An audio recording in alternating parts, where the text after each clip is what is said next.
Let's get something straight. What happened in Bahrain is a testament to how much safety has improved in Formula One. An incident like that would have had a totally different outcome a few years ago. So let's be thankful that Romain got out without any serious injuries, and let's hope for a speedy recovery. I'm going to talk about safety in this video. Keep in mind that I'm going to give my opinion and that I'm not a safety expert. I think F1 safety is incredible, but I think that it should be better. I got the idea for this video after I heard what Sebastian Vettel had to say in a post-race interview, but more on that later. Now let's get on with it. The Halo was so controversial when it came out.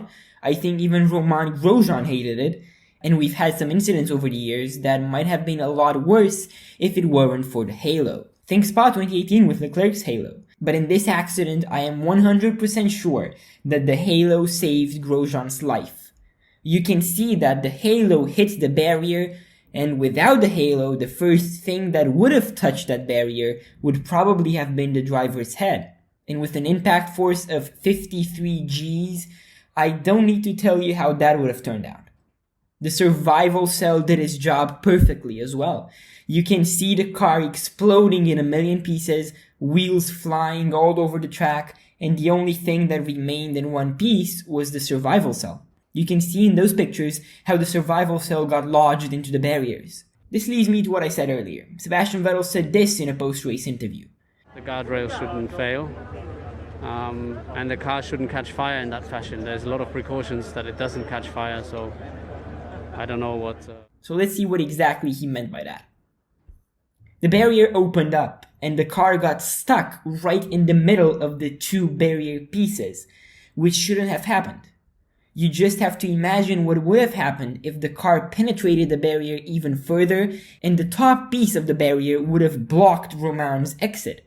We probably would have seen another Niki Lauda accident with the driver stuck in a fiery inferno. Or just imagine what would have happened if the impact knocked romain Grosjean unconscious, again resulting in him being stuck in the car for a very long time.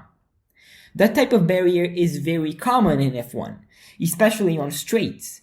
But there are other types of barrier that are a lot safer.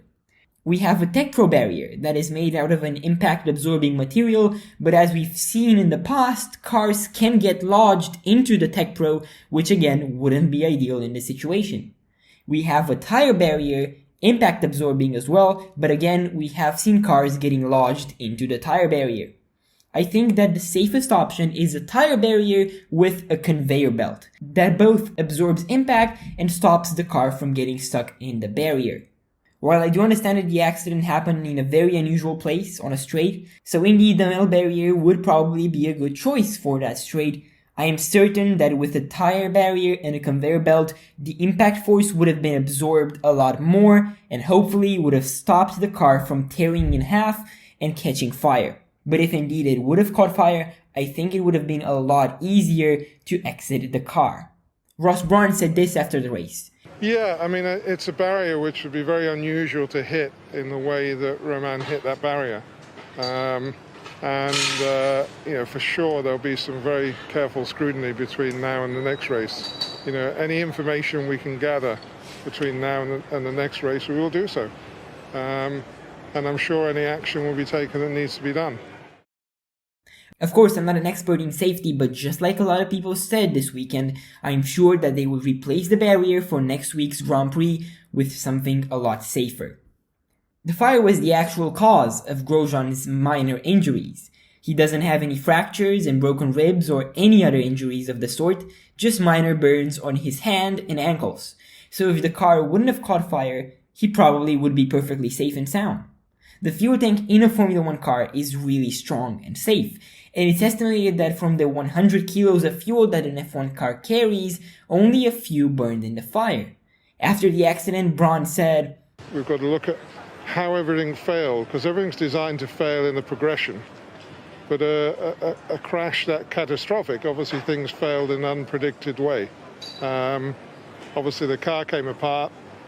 We had a fuel fire, which is something which we haven't had for a very long time. The fuel cells are incredibly strong. I suspect that came from a ruptured connection." So the conclusion of this video, safety standards in F1 are just unbelievable.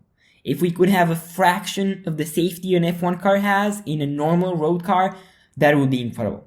But while indeed I was amazed by how fast the medical car arrived, how the medical staff operated, and just how strong the safety cell is, I don't think anyone should pat themselves on the back. I think some things failed, and just like Ross Brawn said, they should do everything to investigate and fix whatever went wrong in the accident. So yeah, that was it. Stay safe and happy race watching.